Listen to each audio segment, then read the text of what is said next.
এটা তোমার সংসার, তুমি কোথায় যাবে?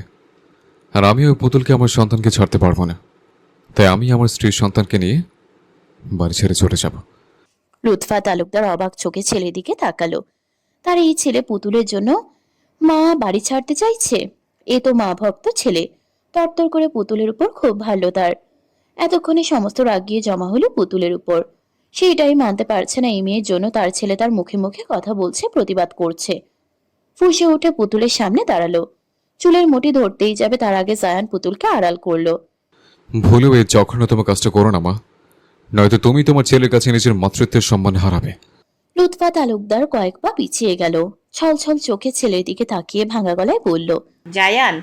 জায়ান তার মায়ের সামনে দাঁড়িয়ে কোমল গলায় বলল, তুমি পুতুলকে মেনে নেবে না, আমি ছাড়া ওর আর কেউ নেই। তুমি আমার মা, আরও আমার স্ত্রী, দুজনে আমার জীবনের গুরুত্বপূর্ণ মানুষ। কাউকে ছাড়তে পারবো না। যদি তুমি তোমার ছেলেকে নিজের সাথে রাখতে চাও, তাহলে আমার স্ত্রীর সন্তানকে তাদের প্রাপ্য সম্মান দিয়ে রাখতে হবে, নয়তো আমি অন্যত্র নিজের সংসার গোছাবো। লুৎফা তালুকদার চেঁচিয়ে উঠে বলল, বেরিয়ে যাই বাড়ি থেকে, আমার চোখের সামনে থেকে সরে যা। ঠিক আছে। বলেই পুতুল ও জিহানকে দাঁড় করিয়ে নিজের ঘরে গেল। সবাই শুধু এদের দুই মা ছেলের বক্তব্য শুনে যাচ্ছে। ইরফান তালুকদার স্ত্রীর মুখের উপর কথা বলতে পারে না, তাই ন্যায় অন্যায় কিছুই বলছে না।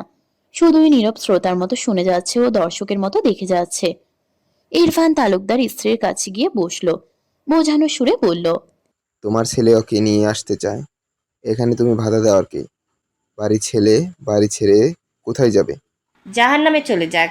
খুব উত্তেজিত কণ্ঠে কথাটা বলল লুৎফা তালুকদার।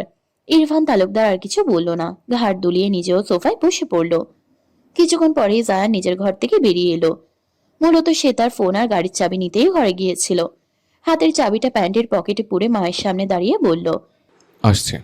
বলেই জিহানকে নিজের কোলে তুলে নিল। পুতুলের হাত ধরে আর এক মুহূর্ত পেছনে ঘুরে না তাকিয়ে বাড়ি থেকে বেরিয়ে যেতে নিল। এমন সময় লুৎফা তালুকদার গম্ভীর গলায় বলল, যাচ্ছিস যা, মনে রাখিস এই তালুকদার বাড়ির কোনো সম্পত্তির ওপর তোর কোনো ভাগ থাকবে না। জায়ানের পথযুগল থেমে গেল। শান্ত চিত্তে ঘাড় ঘুরিয়ে মায়ের দিকে তাকিয়ে কোমল কণ্ঠে বলল, যদি ভেবে থাকো আমিও সব ছেড়ে দেব, তাহলে এটা ভুল ধারণা। ব্যবসা এখন আমার, আর এই ব্যবসার জন্যই 6 বছর স্ত্রীর সন্তান ছেড়ে দূরে ছিলাম। সেটা তো সহজে আমি ছাড়ছি না। কথাটি শেষ করেই স্বাভাবিক ভঙ্গিতে বাড়ি ত্যাগ করলো। পার্কিং এরিয়াতে এসে গাড়ি বের করলো, পুতুলকে তার ড্রাইভিং সিটের পাশের সিটে বসালো। জিহানকে নিজের বুকে নিয়েই ড্রাইভিং সিটে বসলো। গাড়ি স্টার্ট দিল। রাস্তার দিকে দৃষ্টি রেখেই ফোন করলো তার সেক্রেটারিকে। গম্ভীর গলায় তার সাথে কিছু বলল। এরপর কল কেটে ভালো করে গাড়ি ড্রাইভ করলো। এখন প্রায় সন্ধ্যা 7টা। প্রায় 40 মিনিট রাস্তা ড্রাইভ করে শেষে একটা বড় অ্যাপার্টমেন্টের নিচে এসে তার গাড়ি থামলো। পুরোটা রাস্তা জায়ান একেবারেই নীরব ছিল। পুতুল আর কথা বলেনি নিজ থেকে। বুঝতেই পেরেছে জায়ানের মন এখন খারাপ। জায়ান জিহানকেও পুতুলকে নিয়ে গাড়ি থেকে নামলো। পুতুল গাড়ি থেকে নেমে সামনের বিল্ডিংটা দেখলো। বেশ উঁচু একটা বিল্ডিং, 15-16 তলা তো হবেই। তারা এগিয়ে গেল সেই বিল্ডিং এর ভেতরে। লিফটে উঠলো। লিফট গিয়ে থামলো 5 তলায়। একটা ফ্ল্যাটের দরজার সামনে গিয়ে জায়ান পকেট থেকে একটা চাবি বের করে ফ্ল্যাটের দরজা খুললো। পুতুল একবার ফ্ল্যাটের দেওয়ালে দেখলো একটা ছোট বোর্ড, যেখানে লেখা আছে মিস্টার তালুকদার ও মিসেস তালুকদার। জায়ান এক হাতে জিহানকে আগলে নিয়ে অন্য হাতে ফ্ল্যাটের দরজার খুলে পুতুলকে সমেত ফ্ল্যাটে প্রবেশ করলো। জায়ান দ্রুত পা চালিয়ে বরাবর একটা রুমের দিকে গেল। পুতুলও তার পেছন পেছন গেল। রুমে আসতেই জায়ান ঘুমন্ত জিহানকে বেডে শুয়ে দিল খুব যত্ন সহিত। জিহান গাড়িতেই ঘুমিয়ে গিয়েছিল। জিহানকে শুয়ে দিয়ে জায়ান নিজেও বেডে বসলো। পুতুল এখনো ভালো করে গোটা রুমে নজর বুলাচ্ছে। পুতুলের ভাবনায় ছেদ গটিয়ে জায়ান হেসে বলল, ওয়েলকাম তোমাকে তোমার নতুন সংসারে। পুতুল চমকে তার দিকে তাকালো। জায়ান তার তাকানোর অর্থ বুঝতে পেরে বলল, পূর্বতেই ভেবেছি মা মানবে না, যখন তখন একটা ঘটনা ঘটতে পারে, তাই সুবিধার জন্য এই ফ্ল্যাটটা কিনে রেখেছে। কখন প্রয়োজন পড়ে বলা যায় না। পুতুল এতক্ষণে মুখ খুলল।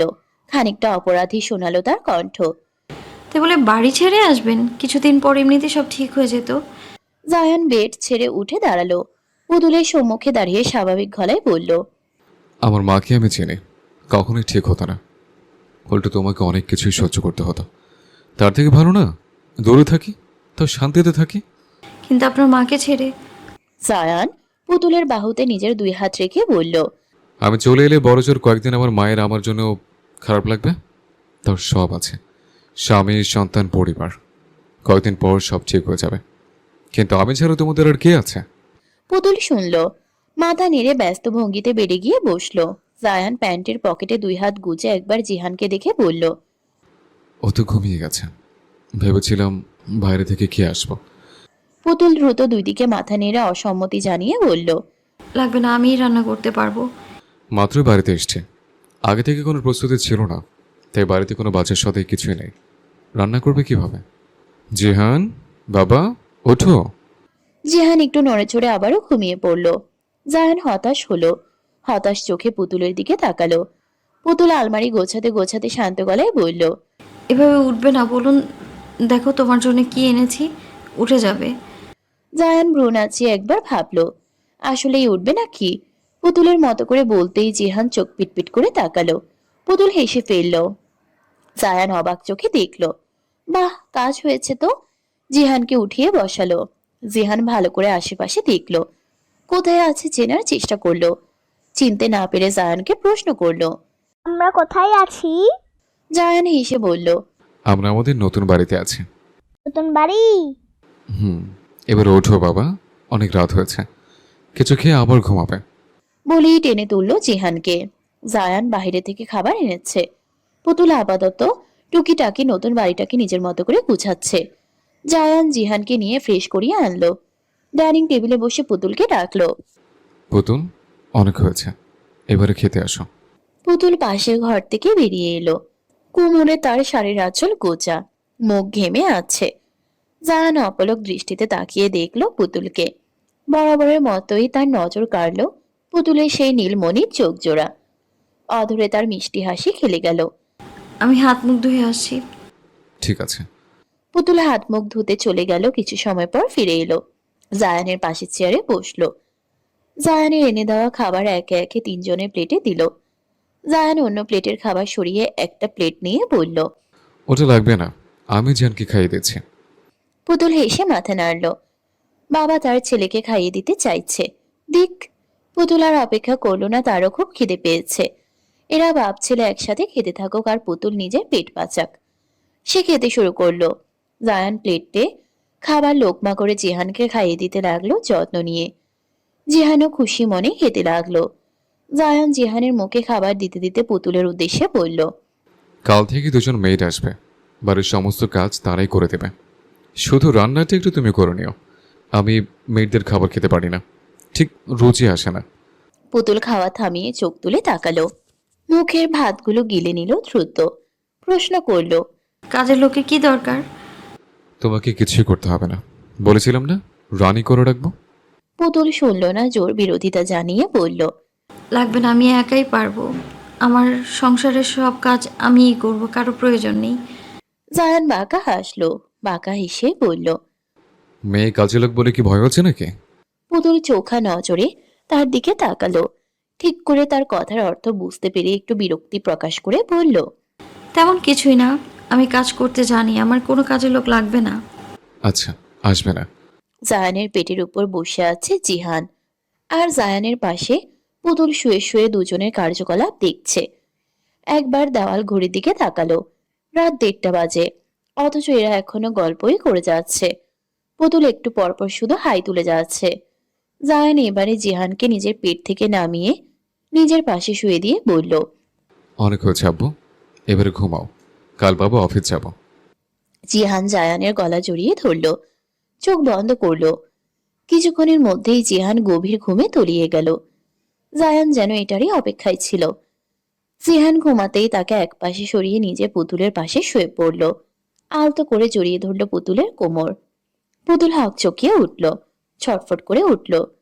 জায়ান পুতুলের কোমর জড়িয়ে ধরে কানের কাছে মুখ নিয়ে পিছন থেকে ফিসফিস করে বলল, কত অপেক্ষা করেছি জানো? বউকে জড়িয়ে ধরে ঘুমাবো, বউকে নিয়ে ঘুমাবো। গুড মর্নিং আব্বু। জবাবে জিহান মিষ্টি একটা হাসি উপহার দিল। জায়ান বিছানা থেকে উঠে বসলো। জিহানও উঠে বসলো। জায়ান বিছানা থেকে নামতে নামতে জিহানকে বলল, আপনার মাকে জাগাতে হবে না, ঘুমোতে দিন। বলে ওয়াশরুমে চলে গেল জায়ান। জিহান বিছানায় গড়াগড়ি খেয়ে পুতুলের ফোন খুঁজলো। কিছুক্ষণের মধ্যেই ফোনটাও পেয়ে গেল। ফোন অন করে দেখতে লাগলো। জায়ান ফ্রেশ হয়ে এসে দেখলো জিহান ফোন দেখছে। সে বেডরুম থেকে বেরিয়ে গেল, রান্নাঘরে গিয়ে দাঁড়ালো।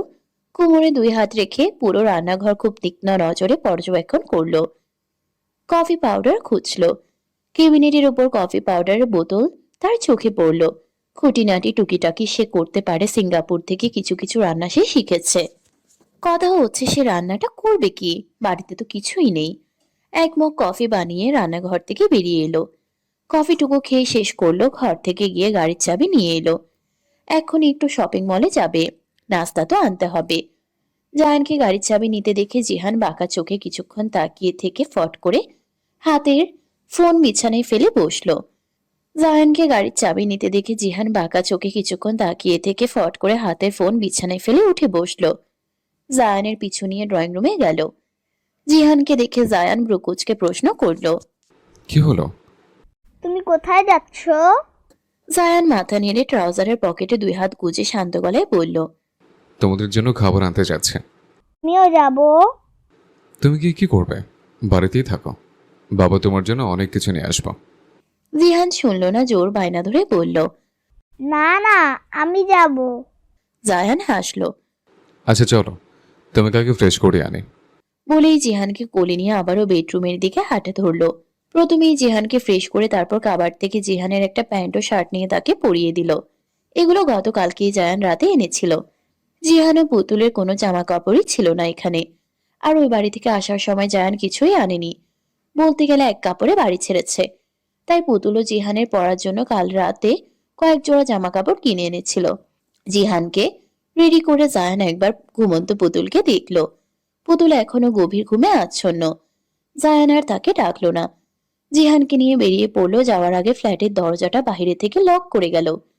ঘুম থেকে উঠে জিহান বা জায়ান কাউকেই দেখলো না পুতুল। চিন্তায় কপালে ভাঁজ ফেলে বেডরুম থেকে বেরিয়ে গোটা ফ্ল্যাট জুড়ে খুঁজলো, কিন্তু কাউকেই পেল না। বুঝলো কোথাও গিয়েছে, কিন্তু তাকে ঘুমন্ত রেখেই গেল। ডেকে তো দিতে পারতো। সে গিয়ে ফ্রেশ হলো। কিছুক্ষণ বাদেই জায়ান ও জিহান ফ্ল্যাটে ঢুকলো। জায়ানের 2 হাত ভর্তি ব্যাগ, সবই ঘরের প্রয়োজনীয় জিনিস, বিস্কিট, চিপস আরো কিছু হাবিজাবি জিনিস। জিহানের হাত ভর্তি খেলনা, গাড়ি, হেলিকপ্টার, ট্রেন গাড়ি, বেশ কয়েকটা খেলনা। ফ্ল্যাটে এসেই জিহান পুতুলের উদ্দেশ্যে হাঁক ডাক ছাড়লো। আম্মু, আম্মু, ও আম্মু, দেখো আমি কি এনেছি। পুতুল বেডরুম থেকে বেরিয়ে এলো। জায়ান হাতের সব ব্যাগ নিয়ে ডাইনিং টেবিলের উপর রাখলো। পুতুল এত ব্যাগ দেখে ও জিহানের হাতের এত খেলনা দেখে প্রশ্ন করলো। এত কিছু? জায়ান হেসে বলল, ওনার নাকি খেলনা নেই, তাই এনে দিলাম। আর এগুলো কি? টেবিলের উপরের ব্যাগগুলো দেখিয়ে বলল পুতুল। জায়ান ঘাড় দুলিয়ে বলল, এগুলো সব জিহানের জন্যই। চকলেট, চিপস আর বিস্কিট, কফি, চা, এগুলোই। সারাদিন কি এগুলোই খেয়ে থাকবেন নাকি? ভাত তরকারি এগুলোর বাজার করেননি কেন? জায়ান এবারে করুণ চোখে চেয়ে বলল, কখনো সব বাজার করিনি, কি আনবো কি নেব কিছুই তো বুঝি না। পুতুল হতাশ হয়ে ডাইনিং এর একটা চেয়ারে বসলো। এই লোককে দিয়ে সংসারের লাল বাতি নিশ্চিত। তাহলে? তাহলে আবার কি, আমি সুজনকে বলেছি ওকে যখন পরেই বাজার নিয়ে আসছে। ও, রান্নাঘরে বসে বাজারের ব্যাগ থেকে একটার পর একটা জিনিস বের করছে পুতুল। জায়ান ও সুজন দাঁড়িয়ে দাঁড়িয়ে দেখছে। এই তো কিছুক্ষণ আগেই সুজন সহ আরো 3 জন মিলে হাত ভরে বাজার এনেছে। পুতুল সেগুলোই আনপ্যাক করছে। একে একে সবই আছে এখানে, মাছ, মাংস, চাল, ডাল, আলু, সবজি। সুজন হেসে পুতুলকে বলল। ভাবি ভালো করে দেখে নিন সব আছে নাকি। পুতুল সৌজন্যমূলক হেসে জবাব দিল, না ভাই, সব ঠিক আছে। আপনাদের নতুন জীবনের জন্য অনেক দোয়া রইল ভাবি। সব ঠিক আছে, তাহলে আমি এবারে অফিস যেতে পারি? পুতুল কপালে ছড়িয়ে থাকা চুলগুলো কানের কাছে গুজে ব্যস্ত হাতে সবজি কাটতে কাটতে জবাব দিল, আপনার আর কোনো কাজ নেই? ওকে, তাহলে আমি আসছি। বলেই জায়ান রান্নাঘর থেকে বেরোতেই নেবে আবারও পেছন ঘুরে গিয়ে পুতুলের পাশে দাঁড়ালো। নিজের শক্ত 2 পুরুষালী হাত ধারা আচমকায় পুতুলের কোমর জড়িয়ে ধরল। পুতুলের ব্যস্ত হাত থমকে গেল। শরীর জুড়ে শীতল বাতাস বয়ে গেল। বরফ হয়ে রইল। জায়ান পুতুলের ঘাড়ে মুখ গুজে দিল, নাক ঘষে শ্বাস টেনে নিল, ফিস ফিস করে বলল। মিস করব। পুতুল ছটফট করে উঠল, নিজেকে ছাড়াতে মুচড়ে উঠল। জায়ান বিরক্ত হয়ে ডান হাত দিয়ে পুতুলের পেট খামচে ধরল। পুতুল দাঁত চেপে ধরল ব্যথা সহ্য করার চেষ্টায়। এত ছটফট কেন করো? আমি বাবা, জিহানের গলা পেয়ে দুজনেই ছিটকে দূরে সরে গেল। জায়ান দূরে সরে পিছনে ঘুরে জিহানের দিকে অসহায় নজরে তাকালো। এই ছেলেকে এক্ষুনি আসতে হলো। নিজেকে স্বাভাবিক করে জিহানের সামনে এগিয়ে গেল। জিহান চোখ পিটপিট করে বাবার দিকে তাকালো। কালো প্যান্ট আর সাদা শার্টের উপরে আবার নীল রঙের কোট পরেছে। কোথায় যাচ্ছো? জায়ান এগিয়ে গিয়ে জিহানকে পাজা কোলে তুলে নিল। গালে মুখে শব্দ করে চুমু দিয়ে আদুরে গলায় বলল। অফিস যাচ্ছে। জিহান ছোট মুখে চাইল। আজ না গেলে হয় না? আজ না গেলে আপনার দাদু আমাকে কাজ থেকে বের করে দেবে। এরপর আপনারা খাবেন কি? জিহান জায়ানের সাথে লেপটে গিয়ে বলল। তুমিও তো আমাকে এমনি খাওয়াচ্ছ, তাহলে দাদু কেন তোমাকে এমনি খাওয়াবে না? জায়ান অবাক হলো, বেশ এইটুকু একটা ছেলের মাথায় কত যুক্তি। সে এসে বলল। আপনি ছোট, তাই আপনাকে ফ্রিতে খাওয়াচ্ছে। যখন বড় হবেন তখন আপনাকেও কাজ করতে হবে। ও, তাহলে তাড়াতাড়ি চলে এসো। হ্যাঁ, ঠিক আছে। জিহানকে নিয়ে বেরিয়ে গেল। পুতুল হাতের কাজ রেখে সেদিকে ছুটল। জায়ানের পেছন পেছন গেল। জায়ান ফ্ল্যাটের দরজা খুলবে এর আগে কলিং বেল বেজে উঠল। জায়ান কপাল কুঁচকে দরজা খুলল। এই সময় কে এলো, তাও আবার জায়ানের বাড়িতে? দরজা খুলতেই জোবায়ের হাসি মাখা মুখটা দেখল। জায়ানের কুচকানো কপাল সোজা হলো, অধরে হাসি ফুটে উঠল। জোবায়ের কয়েকটা ব্যাগ হাতে ভেতরে ঢুকে এলো। সোফায় গিয়ে বসতে বসতে পুতুলকে বলল। ভাবি আমাকে এক গ্লাস পানি দিয়েন। পুতুল দ্রুত পানি আনতে ছুটল। জায়ান আবারও দরজা আটকে এসে জেহানকে নিয়ে সোফায় বসলো। জোবায়ের উদ্দেশ্যে প্রশ্ন করল। তুই এই সময়ে? জোবায়ের প্রকোচকে পাল্টা প্রশ্ন করল। কেন আমি আসতে পারি না নাকি? আমি সেটা বলিনি, জিজ্ঞেস করেছি এই অবেলায় অফিস যাসনি? বাড়ির কি খবর? বাড়ির আর কি খবর, যা করে এসেছো কাল। মা তো সেই দরজায় আটকে ঘরে গেছে, বাবাকেও ঘরে ঢুকতে দেয়নি। জায়ান মাথা নাড়ল। সে তার মায়ের রাগ সম্পর্কে অবগত আছেন। এত বড় একটা ঘটনাকে নিশ্চয়ই সাধারণভাবে ভুলবে না। সে আর কিছু বলল না। অফিসে দেরি হচ্ছে, জিহানকে সোফায় বসিয়ে জোবায়েরকে বলল। ভালো করেছিস শেষে। এদের দুজনকে নতুন জায়গায় একা রেখে যেতে মন খচখচ করছিল। তুই আসলে ভালো হয়েছে। চিল ব্রো, আমি এখানে কয়েকদিন থাকছি।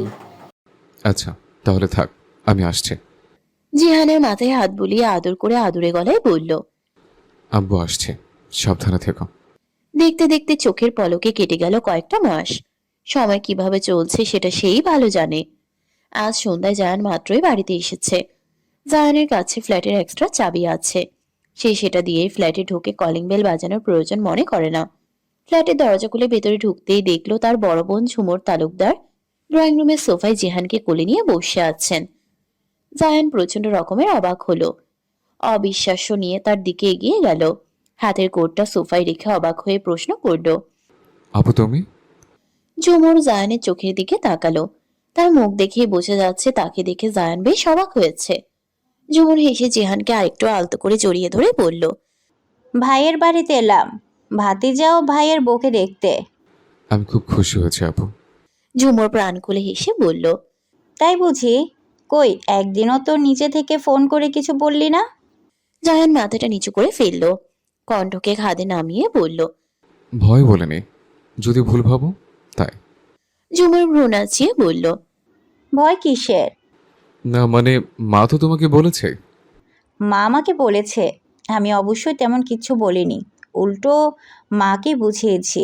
কিন্তু তুই কেন বোকার মতো বাড়ি ছাড়তে গেলি? কি করতাম, মা তো ওকে মানতেই চাইছে না। ওখানে থাকলে আরো পুতুলের সাথে হয়তো আরো খারাপ কিছু করতো। ঝুমুর মাথা নাড়ালো। জায়ান ভুল কিছু বলেনি। তারা তার মাকে চেনে, একটু অহংকারী স্বভাবের। আর পুতুলকে না মেনে নেওয়ার সব থেকে বড় কারণ হচ্ছে তার খালাতো বোন সুবর্ণা। লুৎফা তালুকদার পূর্ব হতেই তার বোনকে কথা দিয়েছিল সুবর্ণাকেই জায়ানের বউ করে আনবে। এটা কম বেশি বাড়ির প্রত্যেকেই জানে, শুধু জায়ানকেই জানানো হয়নি। ভেবেছিল দেশে ফিরলে বিয়ের কথা সরাসরি তাকে বলবে। এরই মধ্যে এত কিছু হয়ে গেল যে লুৎফা তালুকদার ঠিক হজম করতে পারল না। ভাবনা থেকে বেরিয়ে জায়ানকে বলল। তা অবশ্য ঠিক, তবে তোর সেখানে কয়েকটা দিন থেকে পরিস্থিতি বোঝা উচিত ছিল। আস্তে ধীরে এমনিতেই সব ঠিক হয়ে যেত। কিছুই ঠিক হতো না আপু। পুতুলকে তো তোমরা চেনোই, ওর বুক ফাটবে তাও মুখ ফুটে একটা শব্দ বেরোবে না। আর মা ওর সাথে কেমন আচরণ করে এটা নিশ্চয়ই জানো। ঝুমুর শুনল, ভুল কিছুই নয়। এরই মধ্যে পুতুল এলো, ঝুমুরের দিকে চায়ের কাপ বাড়িয়ে দিয়ে নম্র কণ্ঠে বলল। আপা আপনার চা। ঝুমুর হেসে পুতুলের হাত থেকে চায়ের কাপ নিল। একবার পুতুলকে দেখে আবার জায়ানের দিকে তাকিয়ে বলল। এর আগে ওকে কত দেখেছি, তখন খুনাক্করও টের পাইনি রে যে এই আমার ভাইয়ের বউ।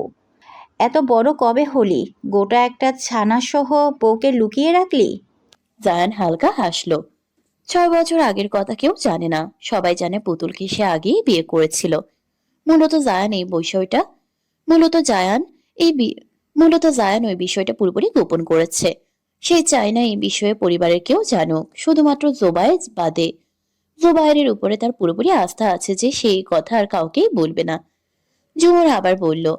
তবে জিহানকে দেখলে কেন যেন আমার তোর কথা মনে হতো, তখন শুধু কারণ খুঁজতাম, এখন বুঝলাম রক্তের টান।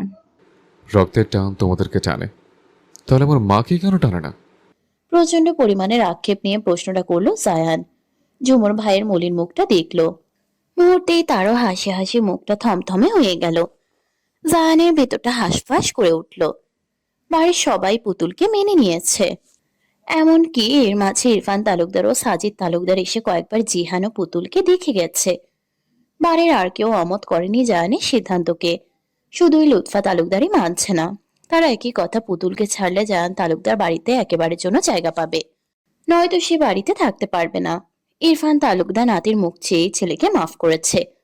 জায়ানের এমন কাজে সেও মোটেই খুশি ছিলেন না, তবে সবটা জানার পর তার জিহানের প্রতি টান মায়া দুটোই বাড়ল। নিয়ম করে 2-1 দিন পর পরই নিজ থেকে বেহায়ার মতো এসে জিহানকে দেখে যায়। এই তো প্রথম সে অফিসে গেলে জায়ানকে এড়িয়ে চলতো, কথাই বলতো না। জায়ান কথা বলতে চাইলেও তাকে ইনিয়ে বিনিয়ে কুচিয়ে কথা শুনিয়ে দিত। এতে অবশ্য জায়ান কিছু মনে করতো না, কারণ সেও খুব একটা সওয়াবের কাজ করেনি। বাবা মাকে না জানিয়ে বিয়ে করেছে, আবার বাড়িও ছেড়েছে। তাকে নিশ্চয়ই কোলে নিয়ে চুমো খাবে না, এমন 2-1টা ঝাড়িতে তাকে অভ্যস্ত হতেই হবে। তাই সেও চুপচাপ সহ্য করত। ইরফান তালুকদার ছেলের প্রতি অসন্তুষ্ট হলেও জায়ানকে ব্যবসা থেকে কোনো রকম বিপদে ফেলেনি। সে এখন বেঁকে বসলে তার ছেলে কোথায় যাবে, এতটাও পাষাণ সে নয়।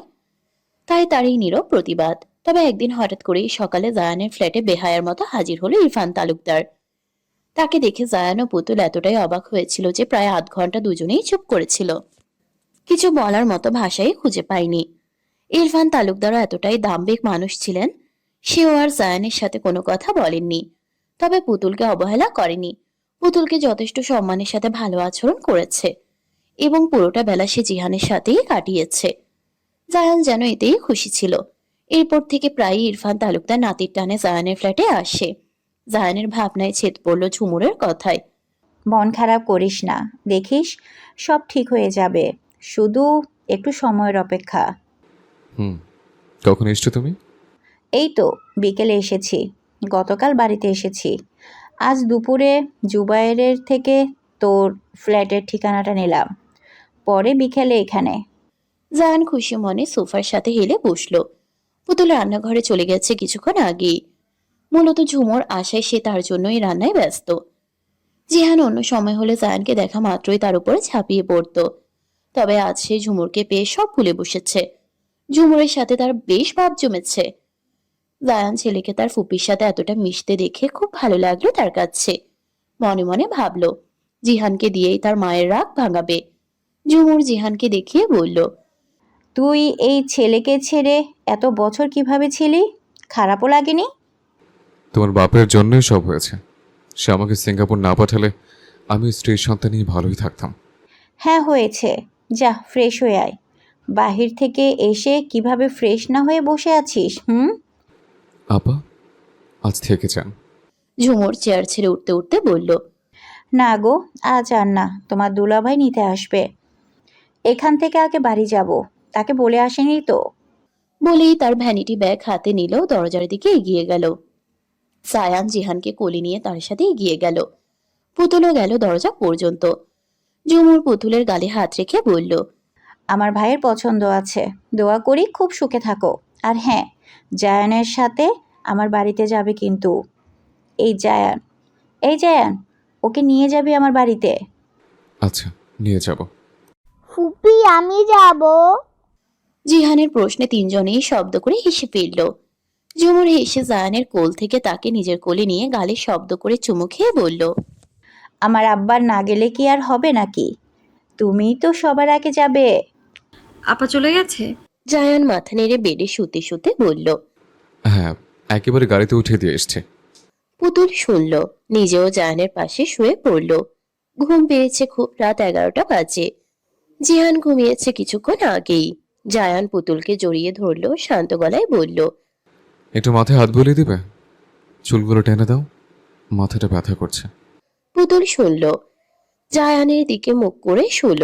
এরপর আলতো হাত গলিয়ে দিল জায়ানের চুলের ভাঁজে। ধীরে ধীরে বিলি কেটে দিতে লাগলো। জায়ান আবেশে চোখ বন্ধ করে নিল। পুতুল একটু চিন্তিত গলায় বলল, এত কাজের চাপ, একদিন ছুটি নিলেই তো পারেন। জায়ান চোখ বন্ধ রেখেই বলল। দেখি, কাল অফিস থেকে ছুটি নেব ভেবেছে। পুতুল সম্মতি জানালো। আলতো করে জায়ানের চুলগুলো টেনে দিতে লাগলো। জায়ান যেন আরো একটু সিটিয়ে ধরলো পুতুলকে। পুতুল মুচকি হাসলো। কিছু একটা ভেবে পুতুল বলল, একটা প্রশ্ন করব? হুম। আপনি কেন এই 6 বছর একবারের জন্যও খোঁজ নেননি? আসবেন বলেও আসেননি? জায়ান এবারে মুখ তুলে চাইলো। ড্রিম লাইটের আলোতে ভালো করে পুতুলের মুখ স্পষ্ট বোঝার চেষ্টা করলো। মাথা থেকে পুতুলের হাত সরিয়ে নিজেই পুতুলকে তার বুকে আটকে নিল। এরপর শান্ত গলায় বলল, সেদিন তোমাদের বাড়িতেই খবর পেলাম বাবা অ্যাক্সিডেন্ট করেছে। আমি দিশেহারা হয়ে শহরে ফিরলাম। এরপর এভাবেই হসপিটালে বাবাকে নিয়ে দৌড়ে দৌড়ে করে সপ্তাহ চলে গেল। সত্যি কথা, বাবার চিন্তায় আমার মাথায় আর কিছুই ছিল না।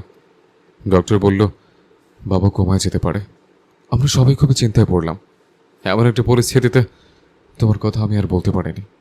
হঠাৎ করেই আবার খবর এলো আমার বাবার ব্যবসার কাজে সিঙ্গাপুর যাওয়ার কথা ছিল, কিন্তু সে কিভাবে যাবে? তাই বাড়ির সবই আমাকে জোর করলো। এক প্রকার বাধ্য হয়েই আমি 15 দিনের মাথায় সিঙ্গাপুর আসি। আমি না গেলে আমাদের কোম্পানির অনেক বড় ক্ষতি হতো। বিদেশি ক্লায়েন্ট বারবার তাকাতে দিচ্ছিল। পরে আমিও ব্যস্ত হয়ে পড়লাম। দেশে থাকতে আমি একবার মাকে বলতে চেয়েছিলাম, কিন্তু সাহস হয়নি। আমার অনুপস্থিতিতে যদি মা তোমার কোনো ক্ষতি করে, সে ভয়ে আর কিছু বলিনি। এরপরেই কিভাবে সময় পেরিয়ে গেল বুঝতেই পারিনি। পুতুল খুব মনোযোগ দিয়ে কথাগুলো শুনল, নীরব রইল। জায়ান পুতুলের কপালে নিজের থুতনি ঠেকিয়ে খুব অপরাধী গলায় বলল, খুব সরি পাখি, বুঝতেই পারিনি তোমাদেরকে এত কিছু সহ্য করতে হবে। পুতুল জায়ানের পিঠ খামছে ধরল। জায়ান নিজের কথা থামিয়ে দিল। অন্ধকারে পুতুলের মুখটা উঁচু করে ধরল। পুতুল ফুপিয়ে কাঁদছে। সে ব্যস্ত গলায় বলল, কি হয়েছে, কাঁদছো কেন? এই মেয়ে, কথা বলো। পুতুল নাক টেনে জায়ানের মুখের দিকে তাকিয়ে করুণ স্বরে বলল, আপনি অনেক দেরি করেছেন। আপনার জন্য আমি আমার বাবা মাকে হারিয়েছি। আমার মাকে সবাই অসৎ নারীর মা বলেই চিহ্নিত করেছে। মাঝ পথে কথা থামিয়ে নিজের পেটে হাত দিয়ে দেখিয়ে বলল, এই যে এখানে যখন আপনার ছেলে ছিল, তখন আমার বয়স কত হবে? 16 বছর। কতই বা বুঝের ছিলাম আমি। নিজেরই যত্ন নিত আরেকজন, সেখানে আবার আরেকটা বাচ্চা। মাঝে মাঝে খুব কষ্ট হতো, মাঝরাতে ব্যথায় কুঁকড়ে উঠতাম। আমার মা দেখতো তবু ঘেন্নায় আমার পাশ পর্যন্ত ঘেঁষতো না। ঘেঁষবেই বা কেন? আমি তো তাদের মুখে চুনকালি মাখিয়েছি। আমার মাও অনেক বলেছিল জিহানকে নষ্ট করে ফেলতে, কিন্তু আমি কেন যেন পারিনি। হয়তো সেই রাগ থেকেও আমার কষ্ট দেখে একবারও এগিয়ে আসেনি, তবে পুরোপুরিভাবে ফেলেও দেয়নি, নিজের কাছেই রেখেছে। যেদিন জিহান পৃথিবীতে এলো, সেদিন মনে হলো যেন আমি মৃত্যু পথযাত্রী হয়ে ফিরে এসেছি। এই বুঝি দমটা বেরিয়ে গেল আমার। ব্যথায় হাত পা অবশ হয়ে আসছিল। আমার সাহস জোগানোর মতো কেউ ছিল না, এমনকি আমার মাও ছিল না। আপনার নানি জহুরা দাদু আমায় সেদিন খুব সাহায্য করেছিল। আপনার তো উচিত ছিল একবারের জন্যও হলেও আমার খোঁজ করা। বলেই শব্দ করে কেঁদে উঠল। জায়ান ছটফট করে উঠল। হৃৎপিণ্ড সচল হলো। কি বলবে? অপরাধ বোধ ভেতর থেকে আরো দগদগে হয়ে ঘায়ে পূরণ হলো। মাফ করো পাখি, যদি একবারও টের পেতাম এত কিছু হয়ে যাচ্ছে, তাহলে কিছুতেই আমি যেতাম না। সকাল ঠিক 8টা। জায়ানের আজ একটু অফিসে যাওয়ার তাড়া আছে। একটা নতুন অর্ডার নিয়ে অফিসের ডিজাইনার বোর্ড নিয়ে লম্বা সময়ের একটা মিটিং আছে। সে সেখানেই যাওয়ার প্রস্তুতি নিচ্ছে। এদিকে জিহান পারছে না তার পা ধরে ঝুলে থাকতে। মেঝেতে বসে দুই পা দুই দিকে ছড়িয়ে জেদ ধরে বসেছে সে আজ জায়ানের সাথে যাবে। জায়ান যেন কিছুতেই জিহানকে মানাতে পারছে না। মেঝে থেকে ওঠ আমার বাপ, ঠান্ডা লেগে যাবে। জিহানের কান্না আরো বেড়ে গেল। যদিও চোখে তার এক ফোঁটা পানির ছিটে ফোঁটাও নেই, তবুও চোখ পিটপিট করে পানি বের করার প্রচেষ্টা চালাচ্ছে। জায়ান বারবার ড্রয়িং রুম থেকে বেডরুমের দিকে তাকাচ্ছে। এই বুঝি পুতুল চলে এলো। পুতুল ঘুমিয়ে আছে। এই ফ্ল্যাটে আসার পর পুতুলের একটু অনিয়ম হয়েছে।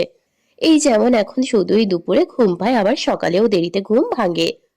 কারণ একটাই, এখানে সে সারাদিন একাও স্বাধীন থাকে। কোনো কাজে হুটহাট চিৎকার চেঁচামেচি করার জন্য কেউ নেই। তাই জায়ান মেঝে থেকে জিহানকে দাঁড় করাতে চাইলে সে ছাড়া দিয়ে জায়ানের হাত সরিয়ে দেয়, আবারও বলতে থাকে, আমি যাব তোমার সাথে। তুমি কি করবে? আমি কাজ করব তো। সেখানে তোমাকে কে দেখে রাখবে? আমি তোমার সাথেই বসে থাকবো চুপচাপ। জাহানের ইচ্ছে করলো নিজের চুলগুলো টেনে ছিঁড়তে। এই ছেলে এত জিদি কেন? জোরে যে একটা ধমক দিবে তারও কোনো উপায় নেই। ওর মুখের দিকে তাকালেই সব রাগ পানি হয়ে যায়। রোজ রোজ কাজে যাওয়ার সময় এমন বায়না জায়ান সহ্য করে। অন্য সময় পুতুল থাকে বলে এত কিছু হয় না। কারণ জিহান জায়ানকে বিন্দু পরিমাণেরও ভয় পায় না, তবে পুতুলকে সে জমের মতো ভয় পায়। কথার আগেই ধুমধাম হাত চালায় তো তাই। জায়ান জিহানের সামনে হাঁটু মুড়ে বসে জোর করে তাকে মেঝে থেকে তুলে দাঁড় করিয়ে বলল, আপনার মা দেখলে কিন্তু একটা মারও মাটিতে পড়বে না। কাল রাতের কথা কি স্মরণে আছে? এখনো তো গাল লাল হয়ে আছে। জিহানের কিছুটা অপমানিত বোধ কাজ করলো। জোরে চিল্লিয়ে বলল, আ তোমাকে কে জিজ্ঞেস করেছে? জায়ান ঠোঁট চেপে ধরলো, হাসি আটকানোর প্রয়াস করলো। ছেলে লজ্জা পেয়েছে বুঝতে পেরিয়ে আবারও বলল, আমি কিন্তু এখন তোমার মাকে ডাকবো। আমার অফিসে দেরি হয়ে যাচ্ছে। জিহান মায়ের ভয়ে চুপসে গেল। তবে রাগে ডান পা দিয়ে শব্দ করে মেঝেতে একটা পাড়া দিল। জায়ান নিঃশব্দে সেটা দেখলো। এরই মধ্যে পুতুল ঘুম ঘুম চোখে ড্রয়িং রুমে উপস্থিত হলো। কি হয়েছে? পুতুলকে দেখে জিহান যতটা জ্বলেছিল এখন ঠিক ততটাই নিভে গেল। জায়ান সোজা হয়ে দাঁড়ালো। পুতুল চোখা নজরে তাকে দেখে প্রশ্ন করলো, এত সকালে কোথায় যাচ্ছেন? অফিসে মিটিং আছে তাই। আমাকে আগে ডাকেননি কেন? নাস্তা না করে চলে যাবেন? জায়ান মাথা নেড়ে বলল। আমি নাস্তা বানিয়েছি আর তুমি ঘুমিয়েছিলে। পুতুল স্বাভাবিক থেকেই জায়ানের কথা শুনলো। এটা নতুন কিছুই নয়। পুতুল আজকাল এত অলস হয়েছে যে প্রায়শই জায়ান সকালে উঠে নাস্তা বানায়, নয়তো শুধু চা কফি খেয়েই অফিসে চলে যায়। পুতুলকে বিরক্ত করে না, আর নাই বা তাকে ডেকে দেয়। পুতুলের সুবিধার্থে দিন 15 আগে একজন মেইডও রেখেছিল, তবে পুতুল তাকে ভাগিয়েছে। নিজের কাজ নিজেই করতে পারবে, কারোর দরকার নেই। পুতুল জিহানের দিকে চোখ রাঙিয়ে তাকাতেই জিহান মাথা নিচু করে দাঁড়ালো। জায়ান বিরক্ত মুখে পুতুলকে দেখে বলল, ঘুম থেকে উঠে ধমকে ধমকে শুরু করে দিয়েছ? সারাদিন তো পড়েই আছে। আমি করেছি? এতক্ষণ যে জেদ করছিল। জেদ আমার সাথে করেছে? তোমার সাথে করেছে কে? পুতুল সুচালো চোখে দেখল। যার জন্য করছে চুরি সেই বলে চোর। মৃদু মেজাজ দেখিয়ে বলল, তাহলে আপনার সাথে প্যাকেট করে এটাকে বাড়ি নিয়ে যান। এমনিতেই সারাদিন আমার মাথা খেয়ে নেয়। নিয়ে যাব। তোমার মতো জল্লাদের কাছে আমার মানিককে রেখে যাব না। আমি জল্লাদ?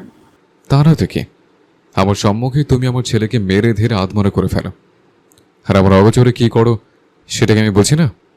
পুতুল ঘাড় ঘুরিয়ে বেডরুমের দিকে যেতে যেতে আঙ্গুল দিয়ে জিহানকে দেখিয়ে বলল, যেখানেই যাচ্ছেন ওটা কেউ নিয়ে যাবেন। আমি যেহেতু জল্লাদ আমার কাছে রাখতে হবে না। জায়ান কেমন চোখে যেন চাইলো। এটা বেশ বুঝেছে পুতুল রাগের তোড়ে এই কথা বলেছে। তবে সে এখনো সত্যি সত্যি কোনো ভরসা পাচ্ছে না। ছোটবেলায় তার বাবার সাথে তার মায়ের ঝগড়া হলে তাদের উপর দিয়ে ঝড় যেত। তার এই বিষয়ে অভিজ্ঞতা আছে। আজ যে জিহানের উপরে ঝড় যাবে সেটাতে সে শতভাগ নিশ্চিত। কিছুক্ষণ সময় নিয়ে ভেবে একবার জিহানের দিকে তাকালো। জিহানও এতক্ষণ তার দিকে আর চোখে তাকিয়েছিল। জায়ানকে তাকাতে দেখে সে দ্রুত নজর ঘুরিয়ে নিল। জায়ান ঠোঁট চেপে হাসলো। চলো ঘরে চলো, রেডি হবে। জিহান মাথা তুলে জায়ানের দিকে তাকালো। চোখ তার চকচক করে উঠল। দাঁত বের করে হেসে এক ছুট লাগালো বেডরুমের দিকে। জায়ান সুন্দর মতো জিহানকে রেডি করিয়ে দিল। পুতুল ঘর গোছাতে গোছাতে আর চোখে সবটা দেখলো। জায়ান বাড়িতে থাকলে জিহানের কোনো কাজই পুতুলকে করতে হয় না। জায়ান নিজ দায়িত্বেই সবটা পালন করে। জিহানকে রেডি করিয়ে জায়ান তাকে কোলে তুলে নিয়ে পুতুলের উদ্দেশ্যে বলল, সাবধানে থেকো, ফিরতে ফিরতে বিকেল হতে পারে। আরে দাদু ভাই যে এই বেলায় অফিসে, কি ব্যাপার? জিহান জায়ানের কোল মুচড়ে নিচে নেমে গেল। ইরফান তালুকদারের কাছে গিয়ে একটা ক্লোজ আপ হাসি উপহার দিয়ে বলল, বাবার সাথে এসেছি। ইরফান তালুকদার খুশি হয়ে জিহানের হাত আঁকড়ে ধরল। এদিকে সুজন এসে জায়ানকে তাড়া দিল মিটিং রুমে যাওয়ার জন্য। জায়ান জিহানের দিকে তাকালো। ইরফান তালুকদার বুঝতে পেরে জায়ানকে আশ্বস্ত করে বলল, সমস্যা নেই, তুই যা, আমি আসি জিহানের কাছে। জায়ান মাথা নাড়ল। জিহানের মাথায় হাত বুলিয়ে দিয়ে বলল, বাবা, একদম দুষ্টুমি করবে না, দাদুকে বিরক্ত করো না। বলেই জায়ান মিটিং রুমে চলে গেল। দীর্ঘ 2 ঘন্টার একটা লম্বা মিটিং শেষ করে জায়ান মিটিং রুম থেকে বেরোলো। গলার টাইটা ঢিলে করে নিজের কেবিনের দিকে হাঁটা ধরলো। তার কেবিনে যাওয়ার আগে একবার তার বাবার কেবিনে গেল। জিহানকে ইরফান তালুকদারের কাছে কেবিনে গিয়েই দেখলো জিহানকে সেন্টার টেবিলের উপর বসিয়ে রেখেছে, আর ইরফান তালুকদার তার সাথে নানান গল্প করছে। জায়ানে এসে ফিরলো।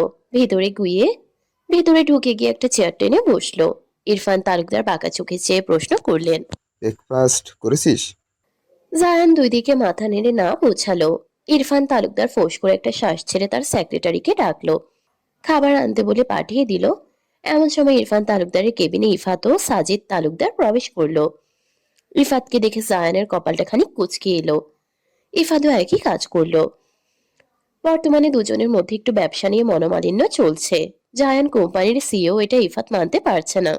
জায়ান কিছু বলল না, চুপ করে নিজের জায়গায় বসে রইলো। সাজিদ তালুকদার জিহানকে দেখে হেসে বলল, কোম্পানির মালিক দেখি আজ কোম্পানিতে। কেমন আছো দাদু ভাই? অনেক ভালো আছি, তুমি কেমন আছো? এই তো খুব ভালো আছি। জায়ান জিহানকে খাইয়ে দিচ্ছে, সাথে মাঝে মাঝে নিজেও খাচ্ছে। এখন দুপুরের খাবার খাচ্ছে। ইরফান তালুকদার মুগ্ধ নয়নে ছেলেকে দেখছে। বিয়ের কথা জানাজানি হবার পর থেকেই লক্ষ্য করছে জায়ান খুব দায়িত্ববান, দায়িত্ববোধ খুব বেশি, এবং সেই দায়িত্বকে পালন করতেও জানে। একজন ভালো বাবা ছেলের প্রতি তার খুব যত্ন এবং টান। তিনি জায়ানকে বলল, বাড়ি ফিরে চল, তোর মাকে আমি মানিয়ে নিব।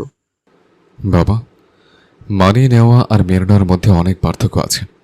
একটা কথা কি জানো, এই 6 বছরে আমি ওদের মা ছেলের সাথে অনেক অবিচার করেছি, যেটা আর এখন চাইছি না। আমি এখন একটু ওদের সুখ শান্তি দিতে চাই। ইরফান তালুকদার শুনল তার কথা। জায়ানের কথাই যুক্তি আছে। সে আর কিছু বলল না। তার তো শুধু নাইতির জন্য খারাপ লাগছে। যদিও উষা বাড়িতে আছে, তবে উষা তো আর তার নিজের নাতনি নয়, তার ভাইয়ের নাতনি।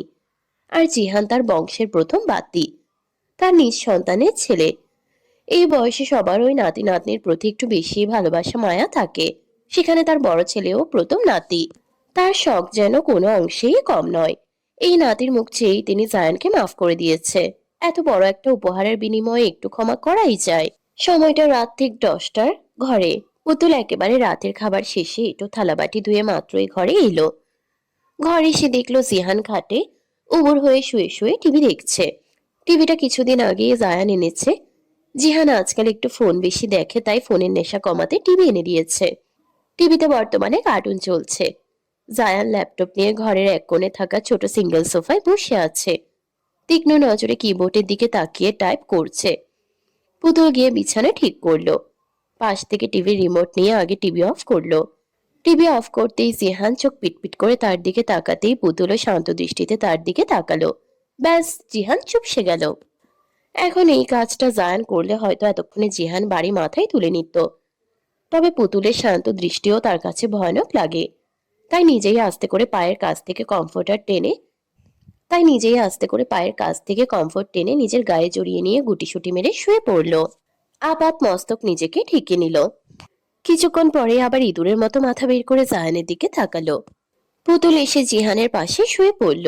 জিহানকে নিজের কাছে টেনে নিয়ে জিহানের ফুলো গালে পরপর কয়েকটা চুমু খেলো শব্দ করে। জিহান খুশি হয়ে মায়ের গলা জড়িয়ে ধরলো। আদুরে গলায় বলল, আম্মু, কালকে ওই সাদা সাদা খিচুড়িটা বানাবে? সাদা সাদা খিচুড়ি, ওটা আবার কি? আরে ওই যে মিষ্টি মিষ্টি লাগে, যে দুধ দিয়ে চিনি দে, ওটা। জিহান যে পায়েসের কথা বলেছে বুঝতে পেরে পুতুল ফিক করে হেসে বলল, তোমার ওটা পছন্দ, ভালো লাগে? জিহান তড়িৎ গতিতে অপর নিচে মাথা নেড়ে সম্মতি জানিয়ে বলল, হ্যাঁ, খুব ভালো লাগে। আচ্ছা ঠিক আছে, আমার বাবার যেহেতু পছন্দ তাহলে এখন থেকে মাঝে মাঝে তাকে বানিয়ে খাওয়াবো। খুশি? অনেক খুশি আম্মু। তুমি খুশি হলেই আমি খুশি। এতক্ষণ যাবৎ দুজনের কথা শুনতে থাকা জায়ান এবারে ল্যাপটপ বন্ধ করে উঠে দাঁড়ালো। পুতুলের সম্মুখে এসে ট্রাউজারের পকেটে 2 হাত গুজে দাঁড়িয়ে বলল, ছেলের খুশির কথা ভাবলে, অথচ ছেলের বাবার খুশির কথা একবারও জিজ্ঞেস করলে না। পুতুল ভাবলো কয়েক মুহূর্ত সে কি কিছু ভুল করলো, নাকি জায়ান মজা করে বলল। পুতুল কিছুটা ভাবুক সুরে প্রশ্ন করলো। আচ্ছা বলুন, কিভাবে আপনাকে খুশি করতে পারি? জায়ান সোজা হয়ে দাঁড়ালো, ঠোঁট কামড়ে হাসি আটকে শান্ত গলায় বলল। ছেলে ঘুমাক, তারপর বলছে। পুতুল বোকার মতো মাথা নাড়লো। এত কিছু তার মস্তিষ্কে ঢুকলো না যে জায়ান তাকে অন্য কিছুর ইঙ্গিত দিয়েছে। সে পাশ ঘুরে জিহানের মাথায় হাত বুলিয়ে দিতে লাগলো। পেছন থেকে জায়ান পুতুলের পাশে শুয়ে পড়ল। কমফোর্টের ভেতরে নিজের অবাধ্য হাত ধারা আচমকাই পুতুলের কোমর জড়িয়ে ধরল। পুতুল কিছুটা হকচকিয়ে গেল। ঘাড় ঘুরিয়ে জায়ানকে একবার দেখলো, জায়ান তার দিকেই তাকিয়ে আছে। পুতুল আবারও ঘাড় ঘুরিয়ে জিহানের দিকে তাকালো। জিহানের মাথায় বিলি কেটে দিতে লাগলো। জিহান কিছুক্ষণের মধ্যেই ঘুমিয়ে গেল। জায়ান একবার পুতুলের পেছন থেকে মাথা তুলে উকি দিয়ে দেখলো জিহান ঘুমিয়েছে কিনা। জিহানকে ঘুমের ভারী শ্বাস নিতে দেখে ঠোঁট বাঁকিয়ে হাসলো সে। পুতুলকে হ্যাঁচকা টান দিয়ে নিজের বলিষ্ঠ বুকের উপর আশ্রে ফেলল। জায়ানের এহেন কাণ্ডে পুতুল ক্ষণে ক্ষণে বিস্মিত হচ্ছে। লোকটার হয়েছে কি, এমন উদ্ভট কাজকর্ম কেন করছে? বিরক্ত হয়ে প্রশ্ন করলো। কি হয়েছে আপনার? তখন আর জিজ্ঞেস করলে যে কিভাবে আমাকে খুশি করবে। তো বলুন আপনার ইচ্ছের কথা। জায়ানের অধরে খেলে গেল দুষ্টু হাসি। পুতুলের ওষ্ঠাধরের দিকে একদৃষ্টে তাকিয়ে থেকে ঘোর লাগা কণ্ঠে বলল, তোমাকে চাই গভীরভাবে, বড় রাজে। পুতুল ফ্যালফ্যাল করে চেয়ে রইল জায়ানের দিকে। জায়ান কিসের ইঙ্গিত দিয়েছে সেটা বোধগম্য হতেই তার সর্বাঙ্গ অজানা আতঙ্কে কেঁপে উঠল। শরীর জুড়ে হিম করা অনুভূতির জাগান দিল। হৃৎপিণ্ড ধরাস ধরাস করে যেন বাড়ি দিচ্ছে। ছটফট করে বলল, আপনি? ছটফট করে উঠল। পুতুলকে পুরো কথা শেষ করতে না দিয়েই জায়ান খুব আগ্রহের সহিত প্রশ্ন করল, হ্যাঁ আমি কি, বলো। আপনি একটু দূরে সরুন, আমার ভালো লাগছে না। জায়ানের কেমন চোখে পুতুলের দিকে তাকালো। বেচারার রোমান্টিক মুডের 12টা অলরেডি বেজে গেছে। বিরক্ত হলো বেশ, তবুও নিজেকে সামলে শান্ত চোখে পুতুলের দিকে তাকিয়ে তার গালে 2 হাত রেখে আলতো গলায় বলল, কেন এখন আমাকে বিশ্বাস করতে পারছো না? পুতুল হাঁসফাঁস করে উঠল। বিশ্বাস কেন করতে পারবে না? সে তো জায়ানকে বিশ্বাস করে। কিন্তু কেন যেন তার মন সায় দিচ্ছে না। কি বলবে তার উত্তর খুঁজে পাচ্ছে না। তাই জায়ানের থেকে ঘাড় ঘুরিয়ে পাশের দেওয়ালের দিকে তাকালো। জায়ান পুতুলের দৃষ্টি অনুসরণ করে নিজেও সেদিকে তাকালো। পুতুলের অসম্মতি পেয়ে আর সামনে আগানোর ইচ্ছে পোষণ করলো না। সরে এলো পুতুলের অপর থেকে। সে কি রাগ করেছে? না, বরং তার মন বিষণ্ণতায় ছেয়ে গেছে। তার মনে ডাক টেনেছে এটা ভেবে যে পুতুল এখনো তাকে বিশ্বাস করে উঠতে পারছে না। আচ্ছা, তার রাগ হয়নি তাহলে কি মন খারাপ হয়েছে? হয়তো পুতুল এখনো তাকে বিশ্বাস করতে পারলো না। এতই সহজ বিশ্বাস করা? এর আগেও তো এক রাতে এমন বাঁধনহারা পাগলামোর পর মেয়েটার জীবনকে সে উলটপালট করে দিয়েছিল। সে অভিজ্ঞতা থেকে দ্বিতীয়বারে ভরসা করতে পারছে না। জায়ানের ভিতরে শুরু হলো তুমুল ঝড়। সেই ঝড়ের তাণ্ডবে বারবার ক্ষতবিক্ষত হচ্ছে তার হৃদয়। এই ক্ষত কি পুতুল দেখলো? না, দেখলো না। ড্রিম লাইটের আলোয় জায়ানের ব্যথায় জীর্ণশীর্ণ মুখটাও তার নজরে পড়লো না। আর নাইবা তার এই হাঁসফাঁস করা হৃদয়ের তাণ্ডব দেখলো। সে পাশ ঘুরে শুয়ে পড়ল, বুকে 2 হাত গুজে নিচু দৃষ্টি দিয়ে মেঝের দিকে তাকিয়ে রইল। ভাবনার ভাবনায় ভেতরটা বারবার নড়ে উঠছে। এভাবেই ভাবতে ভাবতে রাত যে কখন গভীর হলো জায়ান তার টেরও পেল না। এখনো তার চোখে ঘুম নেই। দীর্ঘদিন পর পুরনো কিছু বিষাক্ত অনুভূতি সে পাচ্ছে। কত শখ করে সংসার পেতেছে, স্ত্রী সন্তান নিয়ে ঘর সাজিয়েছে, সেটাতে তো নেই কোনো বাহ্যিক ছোঁয়া। শুধু এই জায়ানের প্রত্যেকটা ছোট ছোট স্বপ্ন দিয়েই সাজিয়েছে এই সংসারটা। পুতুলের যতটা টান এই সংসার নিয়ে তার থেকে শতভাগ টান জায়ানের। তার মন মস্তিষ্ক শুধুই ভাবনার তলিয়ে। এক পর্যায়ে ভাবতে ভাবতে কখন যে সে ঘুমিয়েছে বুঝতে পারেনি। সকালে জিহানের ফোপানির শব্দে তার ঘুম ভাঙল।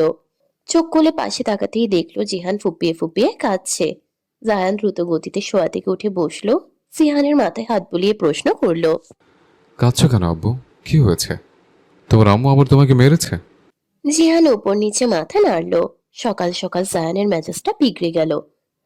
চোয়াল শক্ত করে বেড থেকে নেমে দাঁড়ালো। পুতুলের এই দিকটা জায়ানের খুব বাজে লাগে। কথায় কথায় শুধু জিহানের গায়ে হাত তুলবে। একটা অন্যায় করলে তো বুঝিয়েও বলা যায়, আর না শুনলে একটা ধমক তো দিতে পারে, তাই বলে মারবে? রাগে রক্তাভ মুখ নিয়ে রান্নাঘরের দিকে গেল। রান্নাঘরে গিয়ে দেখলো পুতুল কপাল কুঁচকে মেঝে পরিষ্কার করছে, সম্ভবত পানি পড়ে আছে। জায়ান কিছুটা রাগান্বিত গলায় বলল। তুমি আবার জিয়ানকে মেরেছো? পুতুল বিরক্ত চোখে তার দিকে ক্ষিপ্ত নজরে তাকালো। জায়ান থমকে গেল।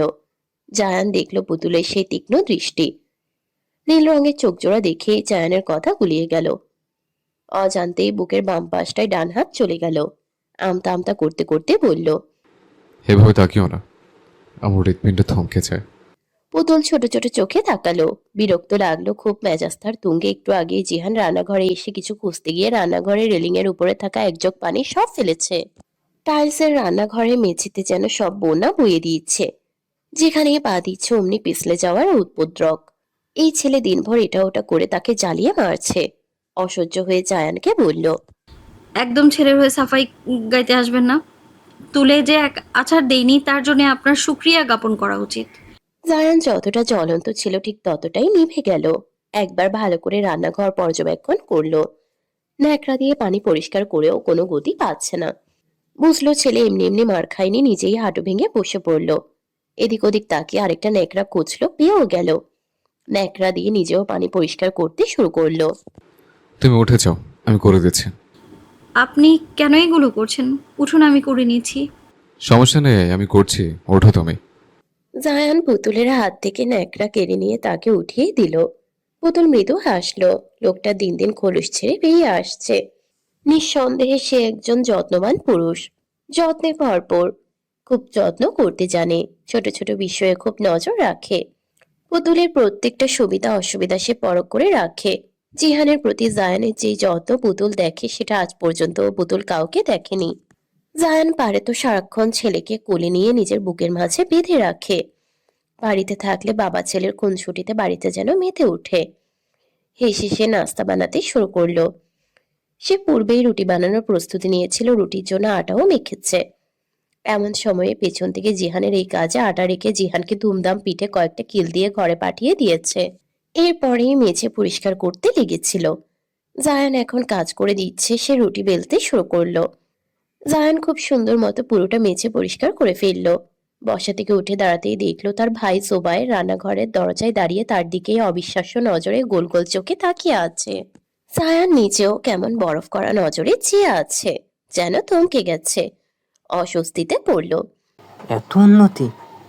জোবায়ের গলা শুনে পুতুল মাথা ঘুরিয়ে তার দিকে তাকালো। জায়ানের ইচ্ছে করলো এক ছুটে রান্নাঘর থেকে বেরিয়ে যেতে। পুতুল ঠোঁট চেপে হেসে কাজে মন দিল। ভাইয়া, সত্যি কথা আগে জানলে ভিডিও করে রাখতাম। সেই নাক উঁচু দাম্ভিক জায়ান তালুকদার বউয়ের হাতে হাত কাজ করে দিচ্ছে, তাও আবার ঘর মুছে দিচ্ছে। জায়ান কিছু বলল না। লজ্জায় মাথা নিচু করে রান্নাঘর থেকে জোবায়ের পাশ কাটিয়ে চলে গেল। পুতুল শব্দ করে হেসে জোবায়েরকে বলল। ভাইয়া, আপনি কখন এসেছেন? এসেছি মাত্রই। ভাবি, আপনি দেখি বড় কাজ করে ফেলেছেন। জায়ান তালুকদারকে দিয়ে ঘর কাজও করাচ্ছেন। পুতুল রুটি বেলতে বেলতে বলল। ধুর ভাই, আপনার ভাইয়াকে দিয়ে কেন আমি কাজ করাতে যাব? উনি ইচ্ছে করেই করছে। যাই বলেন, আপনার কষ্টের কথা ভেবেই কিন্তু কাজটা করেছি। পুতুল খুশি মনে কাজ করতে লাগলো। জোবায়ের গিয়ে পুতুলের পাশে দাঁড়িয়ে উকি দিয়ে দেখলো কি বানাচ্ছে। ভাবি রুটি বানাচ্ছেন? সেদিনের মতো ঝাল ঝাল মাংস তরকারিটা রাঁধবেন কিন্তু। পুতুল কিছুটা বিব্রত ভাব নিয়ে বলল। ভাইয়া, আপনি আমার থেকে বড়, আপনি আমাকে আপনি আপনি করে ডাকলে আমার নিজের কাছে কেমন যেন শোনায়। না না, আমার ভাই খুব সেনসিটিভ মানুষ। সে মানুষের সম্মান খুব সেনসিটিভ। আপনি আমার বয়সে ছোট হলেও সম্পর্কে আপনি আমার বড় ভাবি। আপনাকে সম্মান না দিলে আবার আমার ভাই এর ভালো লাগবে না। আপনার ভাই কিছু মনে করবে না? তবুও আমার ভালো লাগে। ডাইনিং টেবিলে সবাই একসাথে নাস্তা করতে বসেছে। জোবায়ের খাচ্ছে আর পুতুলের রান্নার প্রশংসা করছে। জায়ান জিহানকে খাইয়ে দিচ্ছে। জোবায়ের জায়ানকে বলল। ভাইয়া, আমার ভাবির নামে একটা অভিযোগ আছে। জায়ান রুটি ছিঁড়ে জিহানের মুখে দিতে দিতে বলল। বলে ফেলো।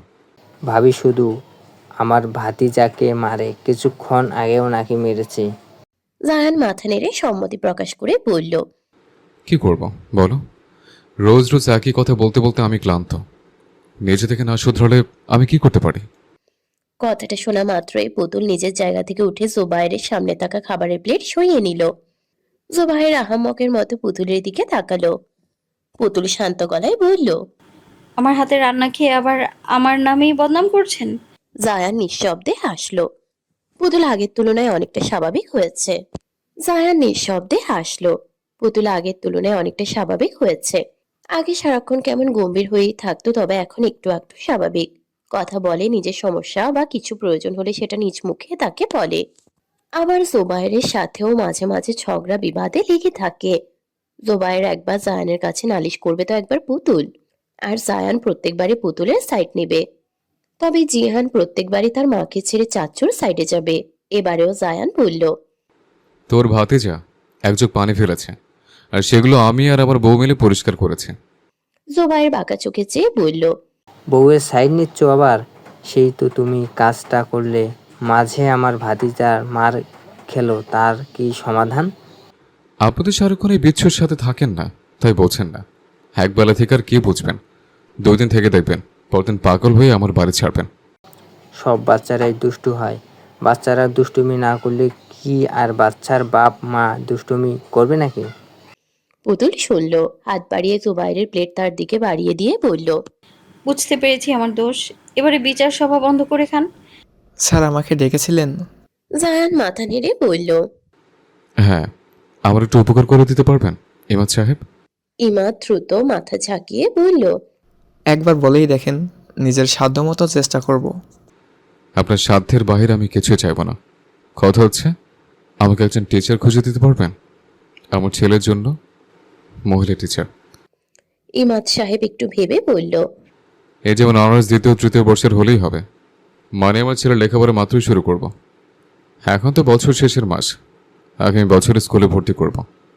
তো এই মাস থেকেই তার প্রস্তুতি নিতে চাইছে, একটু পড়ালেখার প্রতি মনোযোগ আনতে চাইছে। ইমাদ মাথা ঝাঁকালো। জায়ান কিছুদিন যাবৎ ভাবছিল জিহানের স্কুলের কথা। বয়স এখন পারফেক্ট স্কুলে দেওয়ার জন্য। তাছাড়া বাড়িতে শুধু শুধু থেকে দুষ্ট হচ্ছে, আবার একজন টিচারেরও প্রয়োজন। কিন্তু সে এমন টিচারের সন্ধান কোথায় পাবে? আবার মহিলা শিক্ষিকা লাগবে তার। তার বাড়িতে কোনো পরপুরুষকে ঢোকাবে না। মহিলা বলেই জায়ানকে এতটা ভাবতে হচ্ছে। হঠাৎ মনে হলো তার অফিসের স্টাফ ইমাদকে একবার বলবে। করলো সেটা। ইমাদ ভেবে বলল। স্যার একজন আছে, মেয়েটি একটু মধ্যবিত্ত পরিবারের, সম্ভবত অনার্স 2য় বর্ষে আছে। আমার একটা বন্ধুর ছোট বোন, ওকে কি একবার বলবো? খুব ভালো পড়াই, আমার ছোট ছেলেকেও টিউশনি করাই।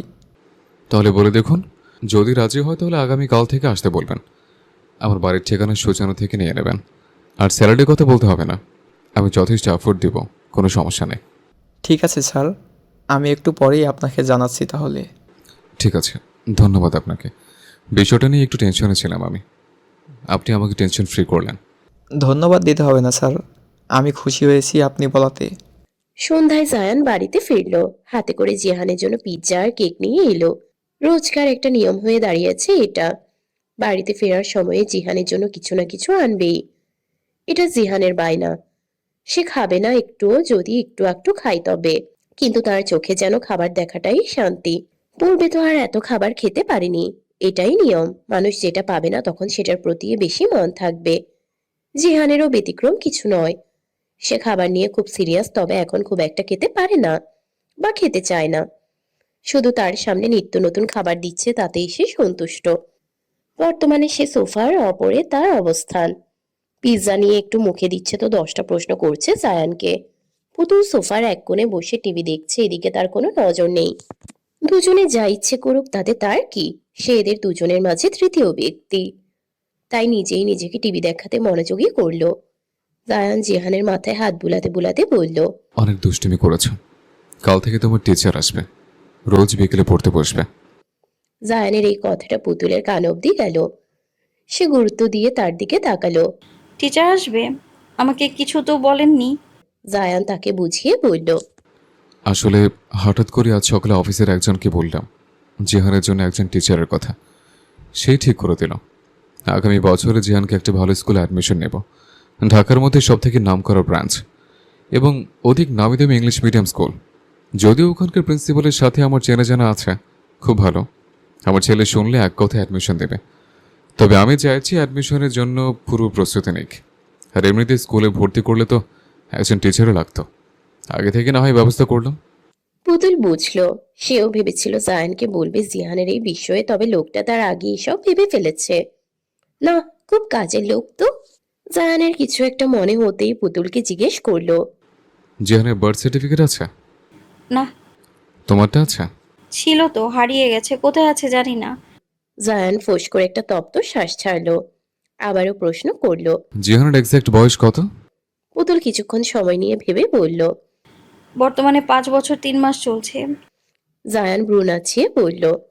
হিসেব মতো আমি রতনপুরে গিয়েছে, আজ 6 বছরের অধিক সময় হবে। তাহলে ওর বয়স 5 বছর 3 মাস কিভাবে? পুতুল বিরক্ত হলো, বিরক্তিতে চুকচুক শব্দ করে বলল। পৃথিবীতে আসার সময় দিবেন না নাকি? নাকি আপনার আসার সাথে সাথেই আমার কোলে এসেছে? কাটায় কাটায় 9 মাস আমার পেটে ছিল। 6 বছর থেকে 6 মাস বাদ দিয়ে ভাবুন। জায়ান হাসলো, কথাটা বেশ লাগলো তার কাছে। নাকি আপনি আসার সাথে সাথেই আমার কোলে এসেছে? এসে বলল। আমি আসার সাথে সাথেই তো তোমার কাছে এসেছে। করোনা আসুক, তোমার মধ্যদেশ ছিল। ভেবে দেখেছ আমার কত ক্ষমতা? এক রাতেই। বাকি কথা শোনার আগেই যেন পুতুলের কানের পাশটা গরম হয়ে গেল। সে কটমট করে জায়ানের দিকে তাকালো। জায়ান ঠোঁট চেপে হেসে ফেলল। সেই কথা বলে আবার বলল। তোমার বয়স কত? মানে যখন জিহান হয়েছে তখন তোমার বয়স কত ছিল? 16। হ্যাঁ, তখন তো দেখেছিলাম একটু বাচ্চা বাচ্চা লেগেছিল। এখন কত যেন হলো? পুতুল বাঁকা চোখে চেয়ে বলল। এখন 21। জায়ান কিছুক্ষণ ভেবে পুতুলের দিকে তাকিয়ে খুব সিরিয়াস ভাবে দেখে অত্যন্ত গুরুত্ব সহকারে প্রশ্ন করলো। আরেকটা বাচ্চা নেওয়ার জন্য পারফেক্ট বয়স, তাই না? পুতুল যেন এবারে অতিষ্ঠ হয়ে উঠল জায়ানের এমন কথায়। লোকটার তখন থেকে লাগাম ছাড়া কথায় সে এবারে প্রচন্ড রাগ প্রকাশ করলো। হয়েছে কি আপনার? কি সব কথা বলছেন আপনি? না, পারফেক্ট না, আর কেউ আসবে না, এখানেই সমাপ্তি। সমাপ্তি মানে? আমি কি অক্ষম নাকি? এখনো চেষ্টা করলে ট্রিপল না হলেও জমাজের জন্য চান্স নিতে পারবো। সন্দেহ আছে তোমার এতে? তাহলে চলো এখনের প্রমাণ দেখিয়ে দিই। পুতুলের কান দুটো ঝাঁঝা করে উঠল। দাঁত কিরমির করে বসা থেকে উঠে ঘরে যেতে যেতে কথা চিবিয়ে চিবিয়ে বলল। মুখ আর মস্তিষ্ক তো নয়, যেন আস্ত একটা নর্দমার ভাগাড়। বলেই দ্রুত প্রস্থান করলো। জায়ান ফিক করে হেসে ফেলল। হাসতে হাসতে জিহানের দিকে তাকালো, যে তার দিকেই তাকিয়ে আছে। জায়ান এক ভ্রু নাচিয়ে বলল। কি দেখছো? আম্মু রাগ করো কেন? জায়ান তার কাছে এগিয়ে গিয়ে বলল। তোমার আম্মুর রাগ করতে কোনো কারণ লাগে নাকি? এমনি এমনি রেগে যায়। তালুকদার বাড়ির ড্রয়িং রুমের দৃশ্য। জায়ান সোফার একপাশে গম্ভীর মুখে বসে আছে। লুৎফা তালুকদার অবজ্ঞার চোখে একবার ছেলেকে দেখে তাচ্ছিল্য করে বলল। পথ ভুলে এই বাড়িতে এলি নাকি? নিচের বাড়িতে কেউ পথ ভুলে আসে না, ইচ্ছে হলো তাই এসেছে। বাহ, আজকাল মায়ের সাথে কথায় কথায় তর্ক করছিস। কার বুদ্ধি এগুলো? জায়ান বিরক্ত হলো বেশ। সব কথাই নিয়ে বিনিয়ে সে পুতুলকেই নিয়ে আসবে। তারপরও চুপ করে গেল সে। এই কথার উত্তর দিলে আবারও পুতুলকে দোষারোপ করবে। লুৎফা তালুকদার ছেলের খামখেয়ালিপনার কারণে আরো ক্ষেপে উঠল। বিয়ের কথা জানাজানি হবার পর থেকেই তার ছেলে তার সাথে অবাধ্যতা করছে। আর এই সবটাই হচ্ছে পুতুলের জন্য। তার থেকে তার ছেলেকে কেড়ে নিয়েছে। পুতুলকে সে কিছুতেই সুখী হতে দিবে না। সেও লুৎফা তালুকদার দেখে নিবে কিভাবে এই মেয়ে তার ছেলের সংসার করে। নীরবতা ভেঙে তিনি খুব শক্ত গলায় বলল। তোর সাথে আমার গুরুত্বপূর্ণ কথা আছে। বলো। লুৎফা তালুকদার নড়ে চড়ে বসলো, নিজেকে স্বাভাবিক রেখে বলল। অফিসে সুবর্ণাকে একটা কোনো পোস্টে দে। লেখাপড়া শেষ করেছে, এখন চাকরির কথা বলছিল। আমি শুনে ওকে আমাদের অফিসের কথা বলেছে। জায়ান অভিজ্ঞদের মতো কিছু সময় নিয়ে ভেবে জবাব দিল। আমার জানা মতে ও ব্যবসার কিছুই বোঝে না, তাহলে আমাদের কোম্পানিতেও গিয়ে কি করবে? লুৎফা তালুকদার চেঁচিয়ে উঠল, উচ্চস্বরে বলল। কি করবে আমি জানি না। আমি আমার বোনকে কথা দিয়েছি, ওকে আমাদের ব্যবসায় একটা পোস্টিং দেব। এখানেও তুই বিরোধিতা করবি? জায়ান বাঁকা চোখে তাকিয়ে রইল তার মায়ের দিকে। তাকে শান্ত করতে বলে উঠল, ওকে ওকে, ঠিক আছে। ওকে কাল অফিসে আসতে বলবে, আমি দেখে নেব। লুৎফা তালুকদার বাঁকা হাসলো। এদিকে জায়ান বুঝতেও পারল না তার সংসার ভাঙার জন্য তার নিজ জন্মদাত্রী মায়ের সেই কুৎসিত পরিকল্পনা। এই একটা চোখের বশে নেওয়া সিদ্ধান্ত যে বদলে দিবে জায়ানের চিন্তা ভাবনা ও সাজানো সুখের সংসার। আসসালামু আলাইকুম, আমি মোহনা, ওই জিহান নামের বাচ্চাটার টিচার। পুতুলের কুচকানো কপাল সোজা হলো, মুখের গাম্ভীর্যতা মুছে নিয়ে ঠোঁটের কোণে হাসির ঝিলিক দেখা দিল। সে হেসে দরজার কাছ থেকে সরে দাঁড়িয়ে বলল, ওহ, ভেতরে আসুন, আমি আসলে চিনতে পারিনি। মোহনা নিজেও সৌজন্যমূলক হাসলো। ভেতরে প্রবেশ করলো। পুতুল তাকে সোফায় বসতে বলে জিহানকে ঘর থেকে ডেকে আনলো। জিহানকে দেখে মোহনা জিহানের গাল টেনে বলল, নাম কি তোমার? জিহান। আমি কে বলো তো? আব্বু বলেছিল আপনাকে মিস বলে ডাকতে।